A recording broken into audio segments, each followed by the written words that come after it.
ቀለበት የማደርግለት እኔ ነኝ። እናንተ ብቻ ዝም በሉና። እኔ እኮ ድምጹን ከማፍቀር የተነሳ ሪከርድ እያረኩኝ እንደ ሙዚቃ ነበር በኤርፎን ሳዳምጥ ሙላው። ደስተኛ ነኝ።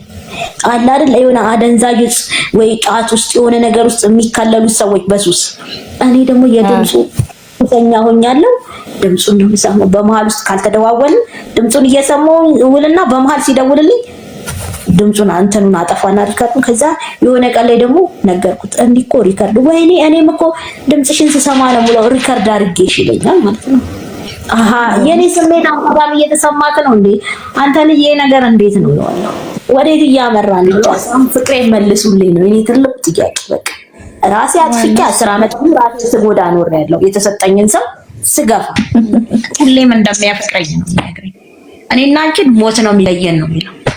ከቻንሽ ላግኝሽ እርበሽኛል ማለት እሱም እኮ ሁሌ የሚለኝ ምንድነው እኔ አንቺን እየራበኝ እስከመቼ ነው ሲል በቃ በእናትህ እግዚአብሔር የፈቀደ ቀን ነው የሚሆነው ሲል እሺ እውነት ነው እኔና አንቺን አላገናኝም ያለን ነገር ፈጣሪ ስላልፈቀደ ገባሽ። እኔ ጋርም እኮ የሆነ ነገር አለ ብቻ እግዚአብሔር አምላክ አይለየን። ዋጋ ከፍለናል። እሱ ምን ያው እሱ እኮ የሚሰራው የተለያየ ሀገር አይደለም የተለያየ ሀገር በሚሰራ ሰዓት እድሎችን እየሰጠኝ ነው። ድሬዳዋ ነኝ ነይ ብር ይላክልኛል አልሄድም። ሐረር ነኝ ነይ እንትን አይል ብር ይላክልኛል አልሄድም። የፀጉር የምን ተበታተን ማለት ከፋፍሎ ነው የሚልክልኝ። ይሄ የእጅ ይሄ የፀጉርሽ ይሄ የእንትንሽ ነው ተብዬ ማለት ነው። እንደዚህ ሀገር ነኝ ጅማ ነኝ ነይ በየሀገሩ አይደል የሚዞሩት። ግን ይሄን ሁሉ ነገር እያደረኩት ጎዳሽኝ፣ በደልሽኝ፣ እጠላሻለሁ ብሎኛል። ለሱ መናገር ነው እንጂ ያቃተኝ እያለቀስኩኝ ግን ምንም ልሁን አጠላኝም እለዋለሁ በተደጋጋሚ ማለት ነው። አዎ ምንም ብትሆኝ አልጠላሽም። እስቲ በመድኃኒዓለም አይደራደርም። እስቲ መድዬ ይለኛል። ምንም ልሁን ምንም ሁኝ አልጠላሽም ማሬ ምንድነው የምትጠይቂኝ ይለኛል። ማለት ይናደድብኛል። እንደዚህ አይነት ጥያቄ አትጠይቂኝ። ለምንድነው እንደዚህ የምትይኝ? ሁለተኛ እንደዚህ አይነት ነገር እንዳትጠይቂኝ። አሁን ወደ ፍቅራችን ወሬ እንግባ ይለኛል ማለት ነው። እና እኔ ይዛም ሁሌ ነው ይቅርታም ጠይቅ በእናትህ እኔ አልገባህም ይሆናል አይደል ደግሞ የሆነ ነገር ይመመኝ ደውል አረግና በእናትህ ይቅርታ አድርግልኝ። ምን አድርገሽ? እኔ አላውቅም እንዴት እንደሚያደርገኝ እናቴ ንዛዜ እናገራለሁ። መሞት እየመሰለኝ ሲደውል ማለት ነው። የሚገርምሽ ነገር የልባችን እኔና እሱ ሲጀመር በልብ ነበር ስንነጋገር የነበረው። ይሄንንም ሚዲያ ላይ ተናግሬያለሁ። ሲያመኝ ያውቃል ብያለሁ፣ ሲከፋኝ ያውቃል ብያለሁ ቪዲዮ ላይ እና ልክ የከፋኝ ሰዓት ሲደውልልኝ ምንም አልሆንሽ ማለት ማሪ ምናምን ሲለኝ ምን ነው እንዴት አወቅ ስለው እንዴ የሚወድሽ ልቤ ነው አይነገረኝ ይለኛል ማለት ነው። እና በጣም ይገርመኝ ቃኒ እንዴት ልበልሽ ማናችንም ይዘራነውን አይደል የምናጭደው። እኔ የሱ እንትንም እኔ ጋር አለ እና አዎ ሲጀመር አንድ ነገር የሆነ ነገር ሲሆን ለበጎ ነው። ያው ሚዲያ ላይ መጣሽ። ሁለተኛ ነገር ደግሞ ከዚህ በኋላ የሚፈጠረው ነገር እግዚአብሔር ያውቃል። ያው ለሱ ነው ጸሎት ማድረስ እንጂ ከዚህ በኋላ እንግዲህ መልስ እንደወጡ መልስ ራሱ ቢሰጥ ራሱ አንድ ነገር ነው።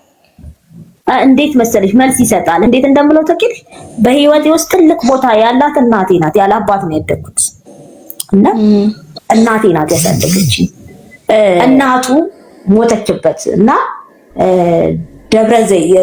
የደብረ ብርሃን ልጅ ነው። ግን ያደገው እዚህ አጎቱ ጋር ስለሆነ ፈረንሳይ ለጋሲዮን ነው ያደገው። እና እንግዲህ የእናት ለቅሶ ከባድ ነው ታውቂያለሽ አይደል? በጣም እናቴ ሞታ ነው ብሎኝ ለመሄድም ልቤ ፈለገ ከጎኑ ለመቆም ማለት ነው። ግን ምንድነው እኔ በብዙ ነገር ታስሬያለሁ ማለት አንደኛ ደረጃ በውሸት ታስሬያለሁ። ውሸት ይሄን ያክል አቅም እንዳለው ታውቂያለሽ አይደል? የሆነ ህይወታችንን እንዳንሄድ እንዳንራመድ ነው እንጂ ከባድ ተከብያለሁ። ግን አስሬ ደውላለሁ። ለቅሶ ላይ ነው የኔ ስልክም ብቻ ነው የሚያነሳው። ያንቺ ነገር ስለሆነብኝ ነው እያለ ያነሳልኛል። ግን እንግዳ ደግሞ ይበዛል ለቅሶ ላይ ታውቂያለሽ።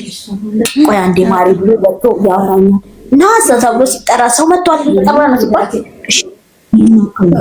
የእናቱን ለቅሶ እንኳን እንደዚህ በጣም እኔ ፍቅሩን እኔ አልነግርሽም። በቃ በምሰማው በምሆነው ነገር እንደገና ደግሞ በተግባር እኔ ህይወት ውስጥ ትልቅ ነገር ነው ሲሰራ ላስተምርሽ እድሎችን ብዙ ነገር ነው እየሰጠኝ የነበረው የሆነ ነገር ላርግልሽ እንደዚህ ነገር እኔ እንደውም ውጪ ነበር እንደውም የመሰለኝ ታሪኩን አንዴ እዚህ ይሄን አክል ድረስ እንደዚህ ሳይታዩ የሱ ጽናት ያንቺ ጽናት እኔ በጣም ነው የሚገርመኝ። ብቻ ለበጎ ነው። አዎ ለበጎ ነው። ይሄን ሚዲያ ላይ የሚያወጣኝ ለኔም ለሱም የሆነ ነገር ሊመጣ ነው። እሱ እሺ ይበል እንጂ የሆነ ጥሩ ነገር ይበል እንጂ ሰርጋችሁን እኔ እችላለሁ ብፈልጉ ውጭ ብፈልጉ አገር ውስጥ እና ይሄን አክል ሚዲያው ራሱ ይሄ የምቀርብበት ሚዲያ ራሱ እንግዲህ ለሰርጌ አስቢ ያሰቡት ነገር አለ ከሱ አንደበት የሚፈልጉት ነገር አለ። እኔ ያንን ብቻ ሳይሆን ፍቅሬ እሺ። ከዛ ሁለተኛ እንትን ሰተሽ ከሄድሽ በኋላ ቀርበሽ ከሄድሽ በኋላ ደወለ። ከዛ ደወለ። እኔ እኮ እሱ ራሱ ሳስበው የሆነ ትንግርት ነገር ነው እንጂ እዚህ ሀገር ውስጥ ሆኖ አስበሻል? እንደዚህ አይነት ነገር ላግኝሽ እያለኝ ነው። በልኩ ላግኝሽ ይልሻል አለ አትሄጂም አንቺ። አለ ደግሞ ተስፋ አይቆርጥም ደግሞ መልሶ ያለው መፍትሄ ነው እየጠበቀልኝ ያለው። ልቡን በጣም ነው ማለት በጣም በጣም እንጂ በጣም ማርያምን እንደ መጨረሻውን አሳምሮ እንግዲህ በሚያመጣሽ በዚህ ልክ የወንድ ልብ እንደዚህ ነው ወይ እስክትይ ማለት ነው። እና እሷም ያስቀንቷት ወደ ራሷ ልታደርግ የፈለገችው እኔና እሷ አንድ ቤት ነበርን። እሷን ብዬ ስራ ለመስራት ሱሉልታ የሚባልበት ሀገር እሱ ሲቀጥረኝ አልሄድም። እሷን ብዬ ግን ሄጃለሁ። የሚገርምሽ ነገር ቀደም ይሄ ነገር አስተማሪ ነገር የለውም ወይ ብለሽ ስጠይቂ ነበር። ይሄ ነገር አስተማሪነት ነገር ሁለት ነገር አለው። አንድ ጓደኛሽን እንደማታማመን እንደሌለብሽ በህይወትሽ ውስጥ ሶስተኛ ሰው ማስገባት እንደሌለብሽ ይሄ ሰው ሊማርበት ይችላል። ሁለተኛ ነገር ደግሞ እዚህ ጋር ለአንድ ሰው የምታፈቅሪውና የሚያፈቅርሽ ከሆነ ቢያንስ ትክክለኛውን ነግረሽ መግባት እንዳለብሽ ያስረዳል።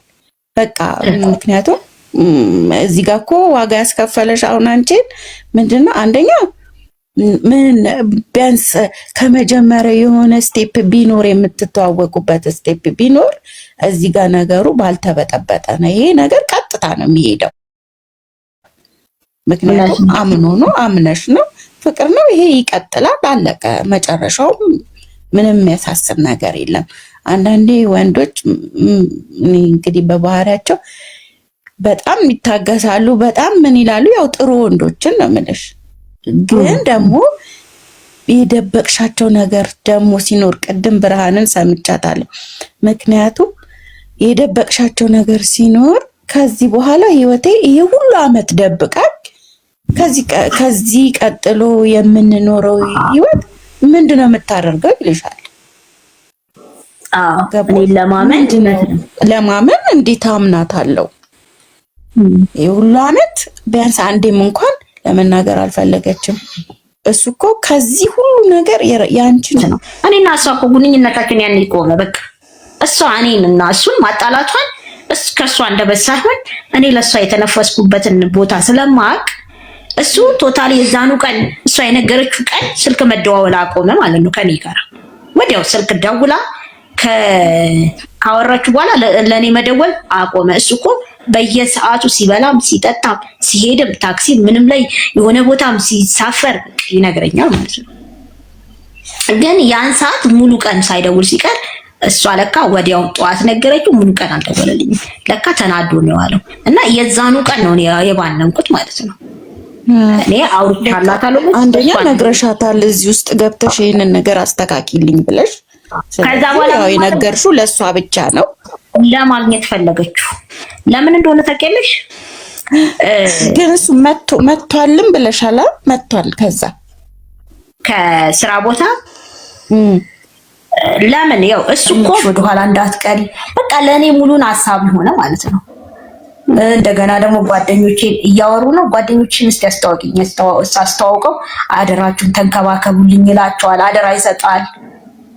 ከዛ እኔ በቃ ይሄ ልጅ በቃ ፈጣሪ ሰጥቶኛል እና ምን ማድረግ አለብኝ ብዬ ሁሌ ስጨነቅ አንድ በጣም መቀርባትን ብላ ጓደኛ ለእሷ ስናገር ምንድነው በቃ እንዲህ አይነት ነገር ዋሽቼዋለሁ። ይሄ ልጅ ለኔ የተሰጠኝ ስጦታ ነው እና ይሄንን ነገር አግባቢኝ እስቲ ቢያንስ እኔ እርጅኝ ነው ያልኳት። በቃ አግኝ እና መሀላችን ግቢና እሱ ሰውን የሚያዳመጥ እንትን አለው ሰው ስለሚያከብር የሚቻል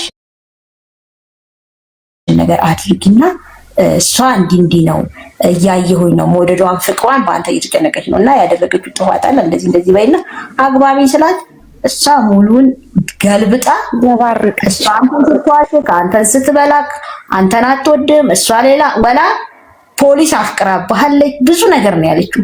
እና ደግሞ ከሱ የወሰድኩት ብሮች ነበሩ ያጠራቀምኩት እሱን ሁሉ ክዳኝ ብዙ ነገሮችን ያደረገችኝ እና ምንድን ነበር ያደረገው እሱ ከኔ መስማት የነበረበትን ነገር ከሷ ስለሰማ ቶታሊ ሙሉን ራቀኝ። በቀን ብዙ ጊዜ የምንደዋወለው ቀኑን ሙሉ ሳይደውል ሲቀር ጨነቀኝና እኔ መደወል ጀመርኩ ማለት ነው። ከዛ መጨረሻ ላይ አስችለውም ታውቂያለሽ አነሳልኝ። ከዛ ምን አርጊ ነው የምትይኝ አለኝ ማለት ነው። ከሷ አንደበት ሰምቼ አላውቅም። መጀመሪያ አንቺ እዚህ ጋር ሙሉ ነገር ውሸት ስለተናገረች ስለነገረችው ስለኔ እኔ ሊሰማኝ እዛጋ ንዴቱ ስለሆነ አንድ ደቂቃ አይደለም አንድ ሰከንድ አንዴ አዳምጠኝ ብዬ እድሉን እንዲሰጠኝ እውነታው ይሄ ነው አንተን አለማጣት ነው ብዬ ለመናገር እንትኑን አልሰጠኝም። አንድ ደቂቃ አይደለም አንድ ሰከንድ አልሰጥሽም። ስሰማሽና ሳዳምጥሽ ኑር ያለው በየጊዜው እንደደበቅሽው ታውቂያለሽ። ግን የሆነ ሰዓት ላይ ሪሊ ለመናገር ትክክለኛውን ነገር ለመናገር እንዶ የቆረጥሽበት ሰዓት የለም? አዎ ብዙ ቀን ቪዲዮ ላይ ተናግሬያለሁ እኮ እኔ በተደጋጋሚ ለመናገር ሞክርና አቅም ሳጣ በቃ ከኔ እሱን ማራቅ እኔም ከሱ ህይወት መራቅ አለብኝ። ግን ጓደኛዬ እኮ አግኝተዋለች እየነገርሽ ነበር ተናገርኩኝ። ግን ሌላ ነገር መሰላቸው ሰው ገባሽ? እኔ ያለውን ትክክለኛ ነገር እየተናገርኩ ያለው ጠየቀኝ። አዎ ያው ትጠየቂያለሽ ጠየቀኝ ጋዜጠኛው ነገርኩት ማለት እውነታው እሱ ሚዲያ ላይ እስከወጣች ድረስ ደግሞ የሆነ የኔ ታሪክ ብዙ ሰዎችን ስላስገረማቸው በዚህ ያክል ደውሎ የሚያጽናኑኝ ስላሉ የሚገርምሽ ከሀገር እኔ እዚሁ ሀገሬ ውስጥ ሆኜ ኢትዮጵያ ውስጥ ማላቃቸው ስሞች ነው እየደወሉ ከየት ነው እላቸዋለሁ። ገባሽ? ከአዲስ አበባ 700 ምናምን ኪሎ ሜትር ይሉኛል። ምን ሀገር ይርጋ ጨፌ ይሉኛል፣ ክብረ መንግስት ይሉኛል፣ እንደ ብር ነው ምንድብር ይሉኛል። ምን ልበልሽ በቃ እና ሮዚ ይሄንን አፍቃሪ መውሰድ አለብኝ ብላ ለካ አቀዳልኛለች። አብረን ተኝተንም እሱን ነው የምታሰላስለው። ተኝቼ ምን እንላለን እያሰበች ያለችው ለካ የኔ ፍቅር ላይ ነው አይኗን የጣለችው። አልገባኝም ማለት ነው። ነገ ያየዋል ብዬ ነው ሚዲያ ላይ ራሴን ያወጣሁት እንዲያውቅ ስለፈለኩኝ። በተደጋጋሚ ብር እየላከልኝ ነይ እንደው ምን እንደምትሰጠኝ በትራንስፖርት አልመጣም በፕሌን ነው ብዬ ሙቅ ቀን አለበት። ያው ስለሚወደኝ ሙላቀቅበታለሁ ማለት የባሌን ፍጻሜ እስካገኝ እየደረስኩበትን ነገር ላሳውቃችሁ አስፈቅጄዋለሁ። አሁን እኔ ማለት ሰርፕራይዝን አላበላሽባችሁ። ነገ አዲስ ነገር አለ። ስልክ የኔን ባለ ታሪክ እኮ ረጅም ሰዓት አላወራም አለኝ። ግን ምንን እንዳስነካሽኝ አላውቅም። ካንቺ ጋር 24 ሰዓት እያወራሁኝ ስትለይኝ ትናፍቅኛለሽ። በቃ ማውራት ነው። እኔ ካንቺ ጋር 24 ሰዓት አይጨንቀኝም ማለት አይወድም ነበር ይነግረኛል። ወንድም ግን ሮዚ ቆይ አሁን አንቺ ልጠይቅሽ ማለት 10 አመት እንደውም እንዴት ብዬ እኔ ራሱ ጭራሽ አልችልም ነው የምልሽ። ምንም ለመገናኘት የሆነ ማለት አንድም ቀን ጓጉተሽ አታውቂም አስበሽ ምናምን? ሁሌ ነው የምጓጓው። እኔ እኮ በጣም ነው የምወደው። ግን ምንድነው ተፈጠረብኝ ብዙ ነገሮች አሉ ማለት አንደኛ ደረጃ በውሸት ታስሬያለሁ። ሁለተኛ ደረጃ ደግሞ እኔ ላይ ማህበረሰቡ ያሳደረብኝ ነገር አለ። እንደማፍቀር እንደማልችል ማግባት እንደማልችል ያንን ነው ይገባናል፣ ማፍቀርም መውለድም ቤተሰብ መምራት እንችላለን ብያለሁ። የውስጤን ነበረ ስናገር የነበረው ያ ስሜት ውስጥ ያለ እኔን ካየኝ ይርቀኛል የሚል ስሜት ውስጤ አይደለም ልቤ ላይ ትልቅ ቤት ሰርቷል ያ ነገር። ጭራሽ ደግሞ እየቆየ ሲሄድ ደግሞ ጭራሽ ነው የምትፈሪው እኮ እየባሰ እየፈራሽ ነው የምትሄጂው። ቤት እንደምፈራ እንገናኝ ሊለኝ ገና ልመጣ ነው በዓልን ካለኝ በዓልን ደግሞ ከስራ ስለሚመጣ የግድ እኔ ማግኘት ይፈልጋል። በዓል ልመጣ ነው ካለኝ እንገናኝ ሊለኝ ነው ብዬ በቃ ልቤ ይመታል። ለምን አላውቅም። እና እሱም እኔ ማስጨነቅ አይፈልግም ስተባተብ ስለሚያውቅ ግን ማሪ ለምንድን ነው ላገኝሽ ስፈልግ አትወጂኝም እንዳትወጂኛለሽ? እሺ ምንድነው ችግሩ? ምንም አይደለም እኮ አምላክ የፈቀደ ቀን እንገናኛለን። የሆነ ነገር ተፈጥሮ ሴቶች ምክንያት አናጣም። ምክንያት ድርድር አደረግላታለሁ። ከዛ ይረዳኛል የኔ የዋለ እና ፈረንጆች ራሱ በትርጉም ነው እያዳመጡሽ አሉት አለች።